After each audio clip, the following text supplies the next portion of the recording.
볼 수 있는 것은 그리스도 예수 주님을 주인으로 또 신뢰하고 그의 증인으로서의 삶을 살아감에 있어서 여러 가지 환난과 어려움이 또 따라올 수밖에 없음을 성경은 이야기하면서 오늘의 핵심적인 주제는 증인된 삶을 말씀하고 있습니다.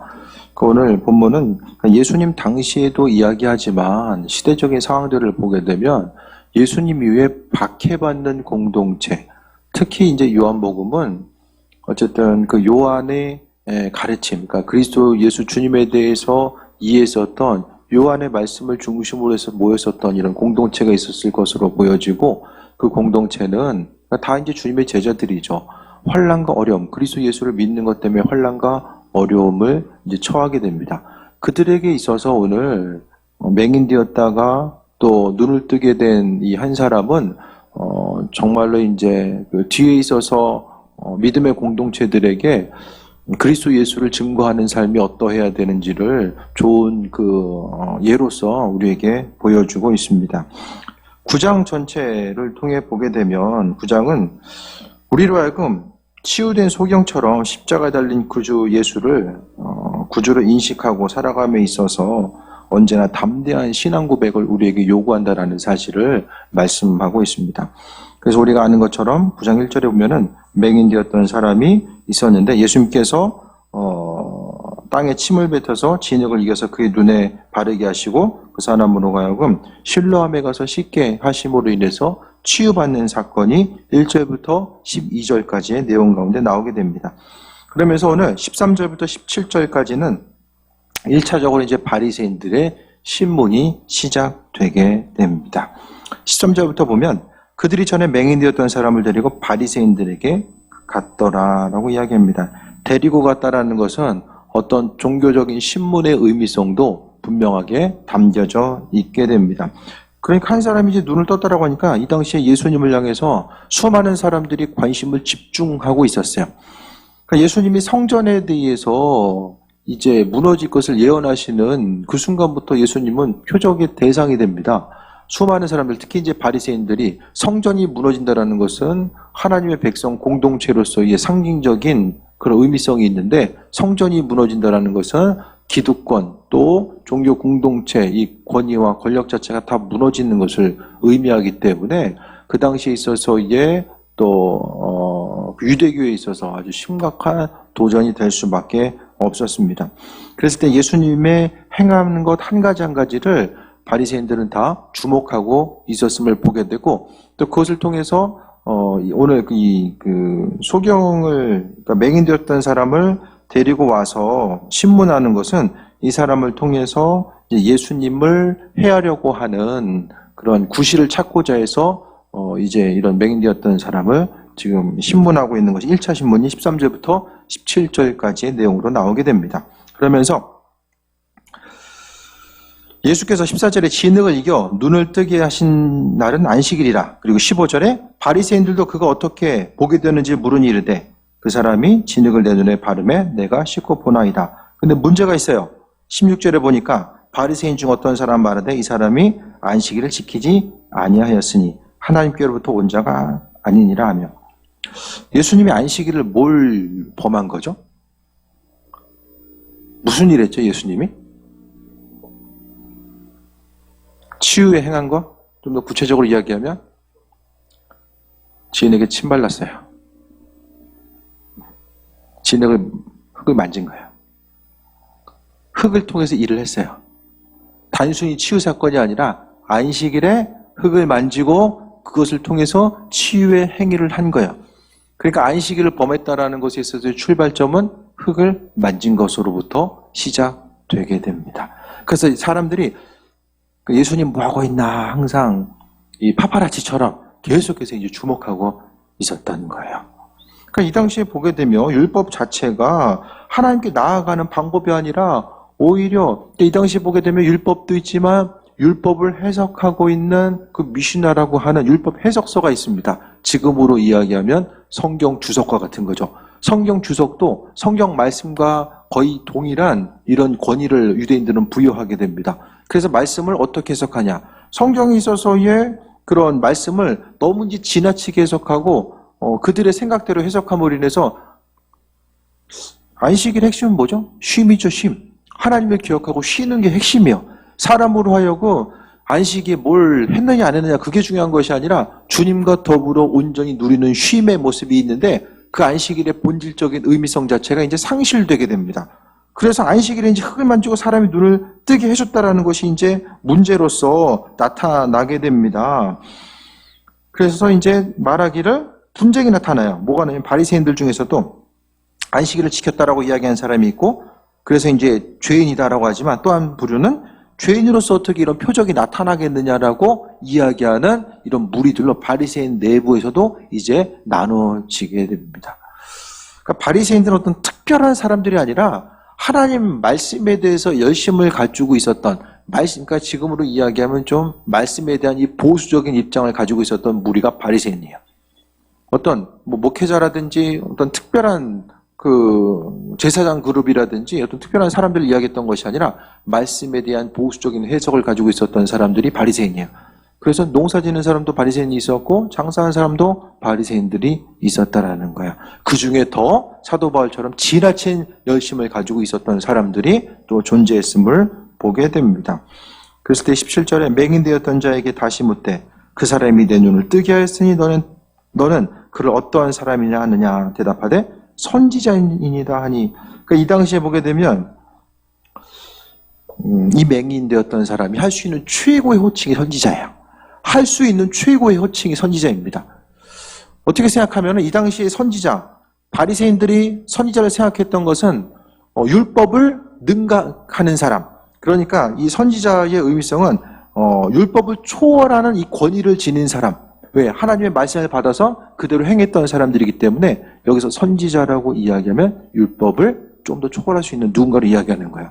이것은 예수님으로 하여금 어떤 그런 그 사람들의 공격에 대해서 조금 피해갈 수 있는 통로를 이 맹인되었던 사람은 나름대로 좀 만들려고 했던 이런 시도들로 보여지고 어쨌든 이 당시 최고의 호칭 자체, 그가 할 수 있는 최고의 호칭 자체는 바로 선지자인 거예요.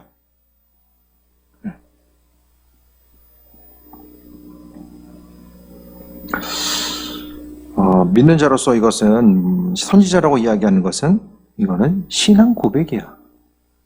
신앙 고백. 하나님은 우리로 하여금 하나님이 누구인지에 대해서 그리스도 예수 주님이 누구인지에 대해서 깨달아 알게끔 하시기 위해서 우리 나름대로에게 그 체험을 허락하시고 인도하신다는 것을 기억해야만 합니다.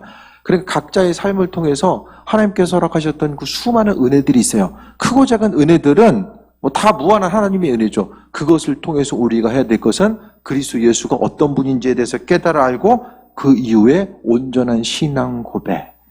그 부분이 반드시 뒤따라와야 됩니다. 그러니까 이 맹인되었던 사람은 그냥 단순히 치유되고 나서 그냥 움직였던 것이 아니라 문둥병자와 같이 잊어버리고 나갔던 그런 9명의 문둥병자처럼 움직였던 것이 아니라 이 한 사람은 그가 이제 분명하게 하나님이 누구인지 그리스도 예수께서 누구인지에 대해서 믿음으로써 신앙 고백을 하고 있는 것을 보게 됩니다. 19절에 18절 봅니다. 유대인들이 그가 맹인이었다가 보게 된 것을 믿지 아니하고 그 부모를 불러 묻되. 여기서 보면 이제 못 믿겠는 거예요. 어떤 사람들이 증언을 했겠죠? 바리새인에게 원래 못 보던 사람이 본다라고 증언을 했는데 근데 못 믿으니까 부모를 만나가지고 얘기를 들어보면 더 정확하잖아요.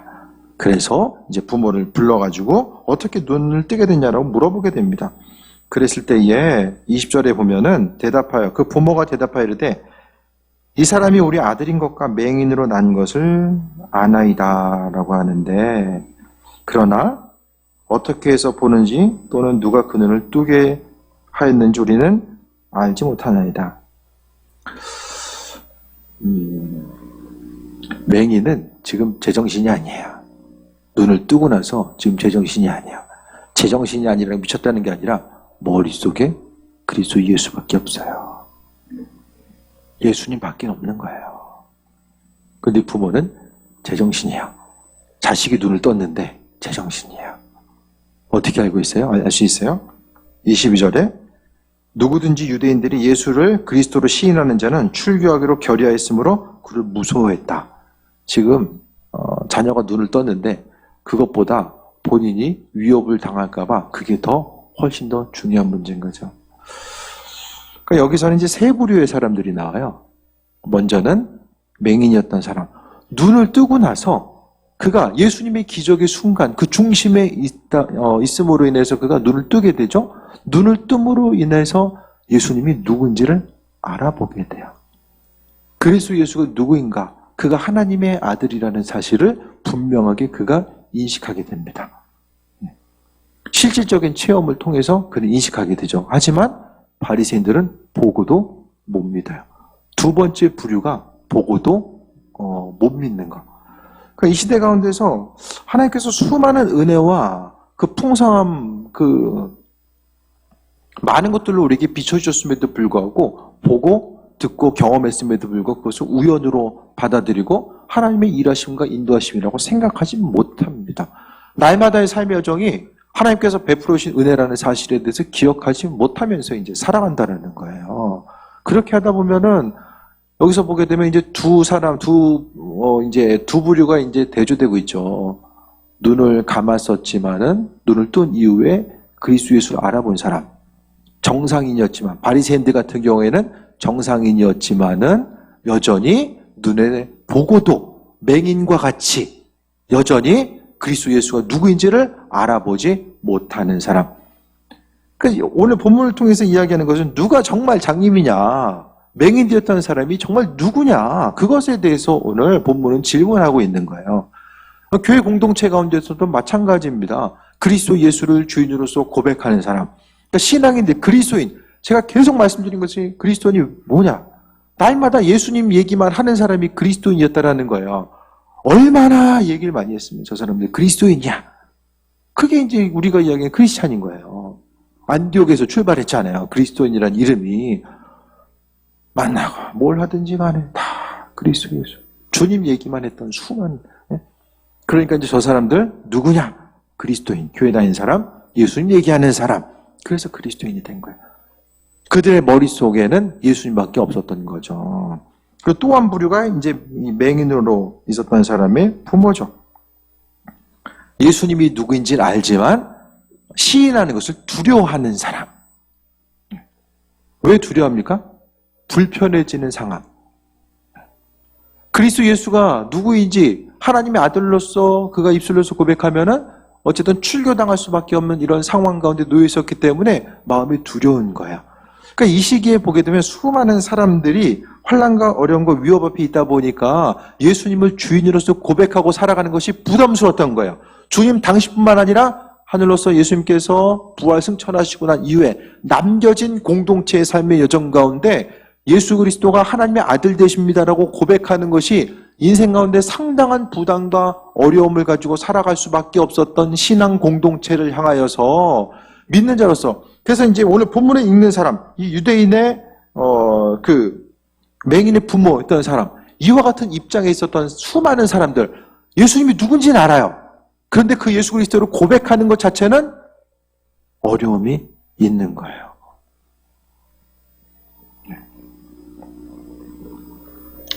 출교, 오늘 22절에서 출교에 대해서 우리가 좀 집중해야 됩니다. 출교는 보통 30일. 처음에 이제 범죄하게 되면은 재판받을 때도 그냥 초범에도 좀 간단하게 넘어가 주잖아요. 심각한 질병, 범죄 아니면은. 초범 같은 경우에는, 그러니까 1단계는 보통 30일 동안 출교당하는 거예요. 30일 동안, 그러니까 이것은 이제 1단계 출교가 있는데, 1단계 출교가 되면은 2m 거리 내에서는 사람들과 대화가 불가능해요. 사람 만나서 이야기하려면은 2m 밖에서 이야기를 해야 됩니다. 공적인 예배에 참여할 수 있지만 성전에 들어갈 때 정문을 이용할 수가 없어요. 다른 문을 이용해서 들어가야 돼요. 이것이 이제 30일짜리 1단계 출교를 이야기하고 2단계 출교, 그것이 이제 대략 이제 그럼에도 불구하고 변화가 없으면 60일 정도 이제 출교 당합니다. 60일 출교 당하면은 조금 더 얘는 좀 이 교화의 가능성이 안 보인다. 유대인들 그들이 이제 보기에. 그러면은 좀 더 이제 저주를 받아요.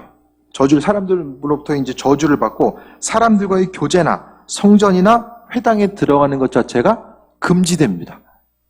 성전에 들어갈 수 없고 회당 공동체는 어쨌든 우리가 지금 세상 가운데 교회 밖에 나가서 행하게 되는 수많은 일들, 그러니까 먹고 사는 생계의 문제를 위해서 사용하게 되는 그 시간을 제외한 거의 많은 시간을 집에서 쉬는 것 빼고는 회당에서 보내요. 그 요람에서부터 무덤까지 모든 것이 다, 경조서부터 시작해가지고 모든 것이 다 이루어지는 것이 회당입니다. 심지어는 성전에 들어갈 수 없어요. 60일. 2단계 조치에 들어가게 되면 들어갈 수가 없는 거예요. 출교 2단계. 출교 2단계가 얼마나 이게 심각했냐면은, 출교 2단계 되려면은 10명의 증인이 있어야 돼요. 10명 이상의. 옆 사람 보기에 좀 기분 나빠. 옆 사람한테 사기당했어. 어떻게 복수할까 하다가 이제 싹 옆에서 이제 얘기를 하잖아요.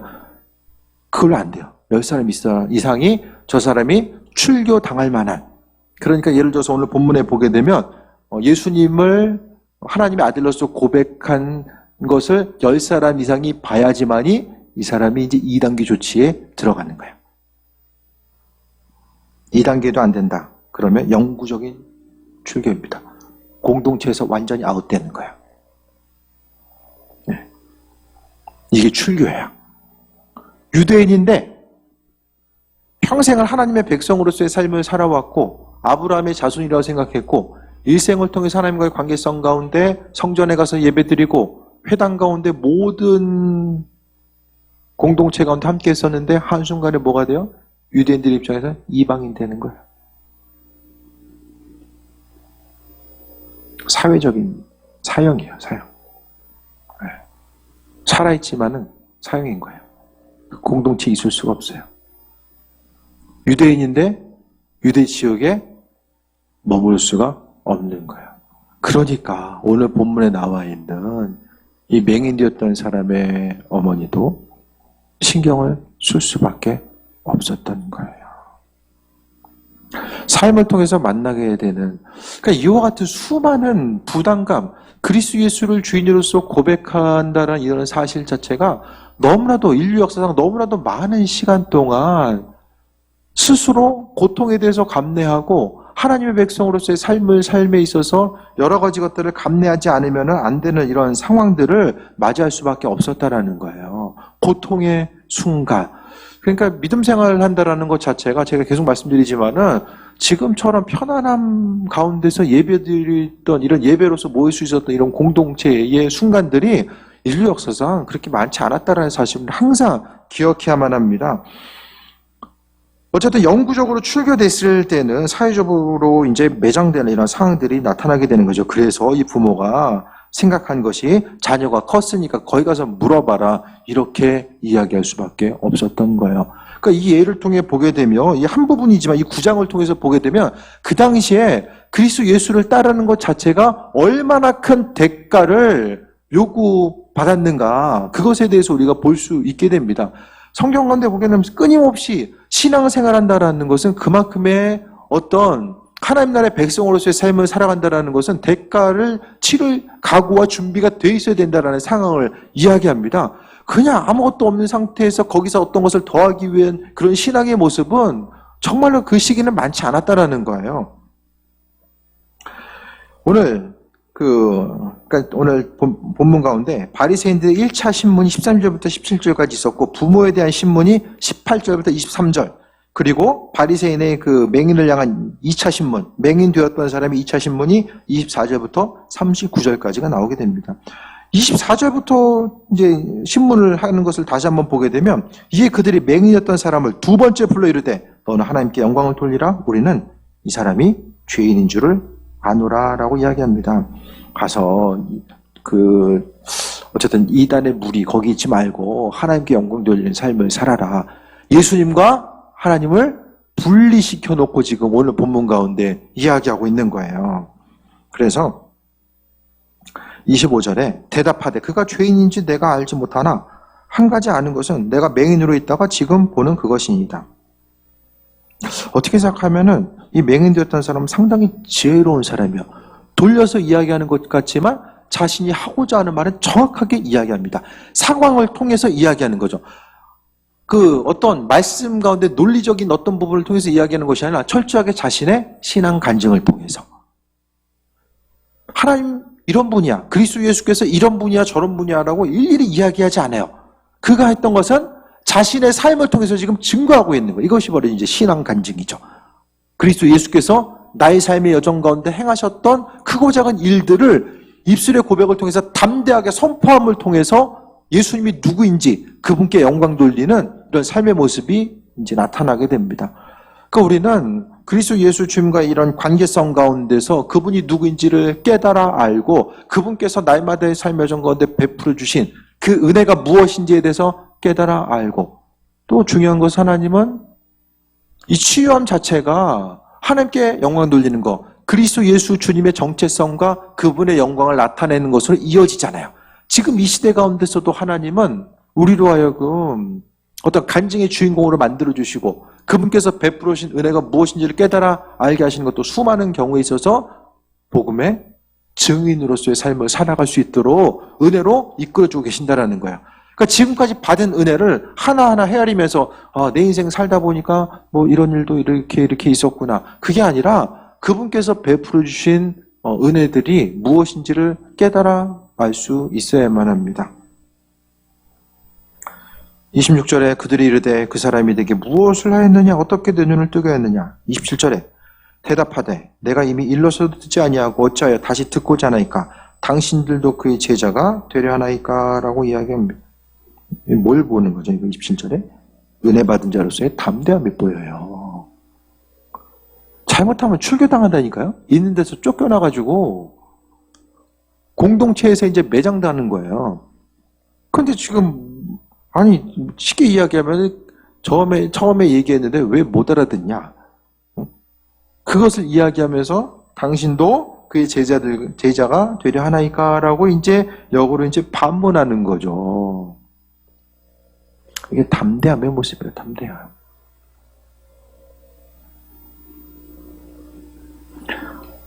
코로나 위기 가운데 신앙 갖고 있다는 것이 어떤 단순한 불편함의 요소, 그거로서 이제 다가오는 것, 그것 때문에 하나님 참 불편하고 어렵습니다. 우리가 그것을 이야기할 때가 아니라 믿는 자로서 우리가 경험하게 되는 수많은 일들이 그리스도 예수 주님을 고백하고 살아감에 있어서의 고난과 어려움이 이상한 것이 아니라 제자로서의 삶, 그리스도 예수를 따르는 삶에 있어서 이것이 이제 핵심적인 거라는 거죠. 세상은 예수님을 싫어해요. 세상 공중권세 잡은 자, 사단이 공중권세 잡고 있고 그러므로 인해서 그리스도 예수 주님이 전파되고 나아가는 것을 싫어하잖아요.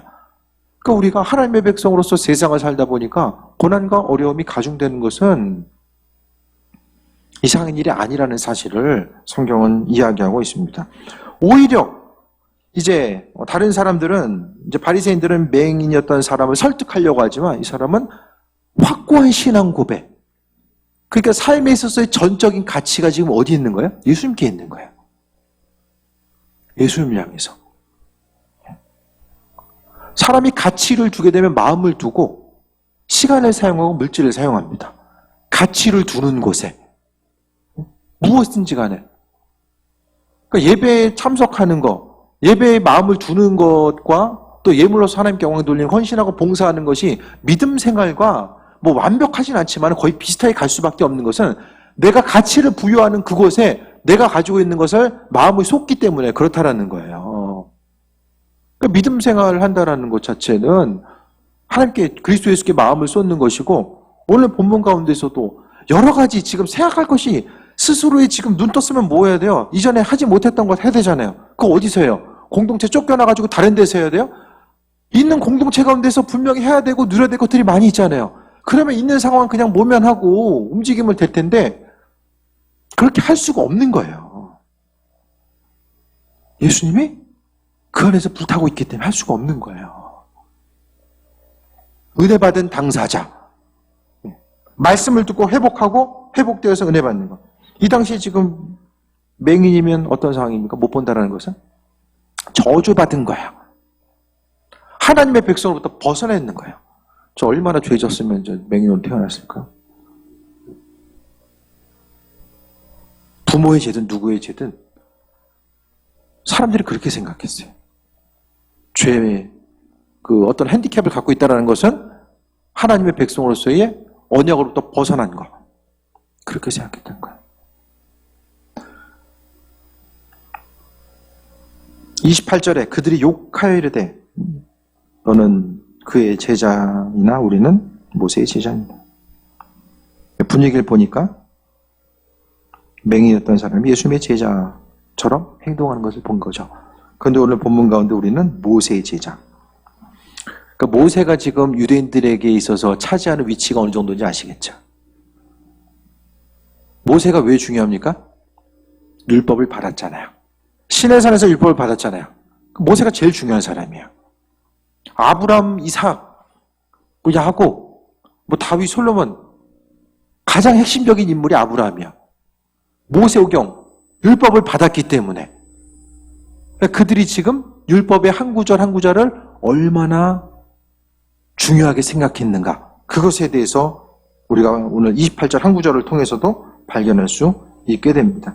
29절 하나님이 모세에게 말씀하신 줄 우리가 알거니와 이 사람은 어디서 왔는지 알지 못하노라. 30절에 그 사람이 대답하여, 맹인이 다시 한번 이야기하는 거죠. 맹인 되었던 사람이 이상하다. 이 사람이 내 눈을 뜨게 하였으되 당신들은 그가 어디서 왔는지 알지 못하는도다. 30절을 통해서 이야기하는 것이 무엇입니까? 너희들이 맹인이구나. 그걸 이야기하고 싶은 거예요. 오늘 요한이 이야기하는 것은 무엇입니까? 맹인은 그리스도 예수가 누구인지를 못 알아보는 사람이 맹인이다. 그걸 지금 이야기하고 싶은 거예요. 첫 번째 핵심적인 메시지는 예수님을 못 보는 사람, 그러니까 신체적으로 어떤 물리적으로 예수님 보지 못한 사람이 맹인이 아니라 영적인 의미성 가운데 보게 되면 그리스도 예수, 그분께서 주인으로서 이 땅에 오셨음에도 불구하고 그분이 누구인지를 알아보지 못한 사람이 바로 맹인이다. 그걸 이야기하는 거예요. 이 시대도 마찬가지잖아요. 못 알아보는 것, 그리스도 예수가 누구인지를 못 알아보는 사람, 그 사람이 이 시대의 맹인인 거예요. 첫 번째로 그것을 이야기하고, 두 번째 자체가 제자로서의 감당해야 될 바가 무엇인지를 이야기하는 거죠. 31절에 하나님이 죄인의 말을 듣지 아니하시고 경건하여 그 뜻대로 행하는 자의 말을 들으시는 줄을 우리가 아나이다. 창세 이후로 맹인으로 난 자의 눈을 뜨게 하였다는을 듣지 못하였으니 이 사람이 하나님께로부터 오지 아니하였더라면 아무 일도 할 수 없었으리다. 신앙 고백의 핵심, 간증의 핵심은 뭐죠? 스스로 체험한 거죠. 그리스도 예수 주님의 은혜를 체험한 것. 그러니까 제가 초창기부터 말씀드렸던 것처럼 하나님이 복음 전하는 사람들은 굶기지 않아요. 전도하는 사람들 하나님 살려주신다니까요. 어떤 위기와 환난과 풍파가 있다라고 할지라도 복음 전한 이들은 구원해 주세요. 왜? 하나님의 영광 나타내야 되니까. 수많은 환난과 어려움과 풍파가 있다라고 할지라도 하나님의 백성들 복음 전하고자 하고 그리스도 예수의 증인으로서의 삶을 살고자 하는 이들은 하나님께서 은혜도 하시고 무엇보다도 담대함 허락하신다라는 거예요. 그러니까 신앙 고백이 어차피 죽을 병 걸렸다가 살아나는 사람도 많잖아요. 주님의 은혜로 사는 사람들 많아요. 그런데 중요한 것은 어차피 삶은 살다가 마무리되는데 하나님께서 우리에게 치유하시고 회복하신 은혜, 복음 전파, 거기에 하나님께서는 마음의 중심을 두고 있다는 것 또한 우리가 발견할 수 있게 됩니다.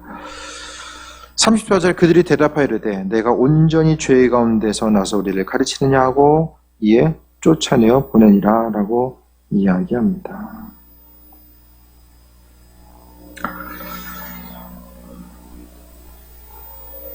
살아계신 주님과 인격적인 만남이 무엇보다 중요합니다. 오늘 맹인되었던 사람도 예수님을 인격적으로 만난 거예요.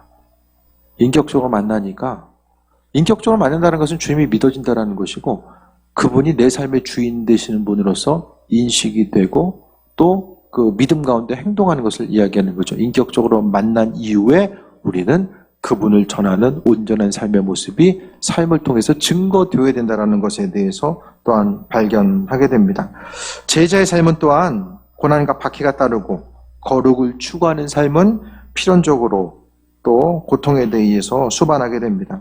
하지만 이 모든 것이 존귀한 일이라는 것은, 존귀한 일이 될 수밖에 없는 것은 영원한 생명을 얻는 일이기 때문에, 그리스도 예수 주님을 전하는 것이 존귀한 일일 수밖에 없다라는 것을 오늘 본문의 내용을 통해서 말씀하고 있습니다. 그래서 9장, 한 장의 내용이지만은 어두움에 있었던, 맹인되었던 사람이 그리스도 예수를 만나게 되고 주님으로부터 치유를 경험하게 됩니다. 예수님 만난 이후에 이 한 사람은 어떻게 되죠? 고난과 위협 앞에 서게 됩니다. 이전에는 눈 뜨기 전에 아무도 신경을 안 썼어요. 옆에 있는지 없는지 별로 신경을 안 썼는데, 하지만 눈을 뜨고 난 이후부터 사람들이 주목하게 됩니다. 그것이 긍정적인 주목일 수도 있지만 또 한편에는 뭔가 또 하나의 고난과 어려움과 선택을 해야만 하는 그런 순간에 놓이게 된다는 거예요. 그리스도 예수 주님의 백성으로서의 삶을 살아간다는 것은 하나님께서 날마다 우리의 삶의 정관에 요구하는 분량이 있어요. 신앙인으로서 살 것인가, 눈뜬 자로서 살 것인가, 눈을 뜨고 신앙인으로서 무엇이 진리인지 분별할 수 있지만 이 맹인되었던 사람의 어머니처럼 눈뜬 자이지만은 눈 감은 자로서의 삶을 살아갈 것인가, 아니면은 눈 뜨고 있으면서도 여전히 아무것도 분별할 수 없고 알 수 없는 진리가 무엇인지를 깨달아 알 수 없었던 이 바리새인 같은 삶을 살아갈 것인가. 세상에는 이 세 부류의 사람들이 다 존재하고 있잖아요. 그러면 오늘 말씀을 통해서 우리 스스로에게 질문해 봐야 됩니다. 나는 누구인가? 나는 어떤 부류의 사람들인가? 그 부분에 대해서 항상 우리가 점검해 봐야 됩니다. 이 시대를 통하여서 수많은 사람들, 그리스도 예수 주님을 바라보고 살아가고자 하는 이 수많은 사람들이 세상에 존재하게 되는데, 그동안 한국교회 가운데서 그리스도 예수를 바라보고 또 믿음으로 살아간다는 것이 지금보다는 뭔가 세상적으로도 좀 나아 보이는, 좋아 보이는, 조금 더 온전한 것으로 포장할 수 있는 그런 것들에 대해서 소망하고 살았다고 한다면, 지금의 모습 자체는 이제는 그리스도 예수 주님 때문에 고난당하는 것이 힘들고 고통과 정상으로부터 어떤 것이 벗어난 것이 아니라 믿음으로써 승리하는 삶을 살아가고자 하는 것이 바람직한 그런 것들로 이제 우리에게 다가와야 된다는 거예요.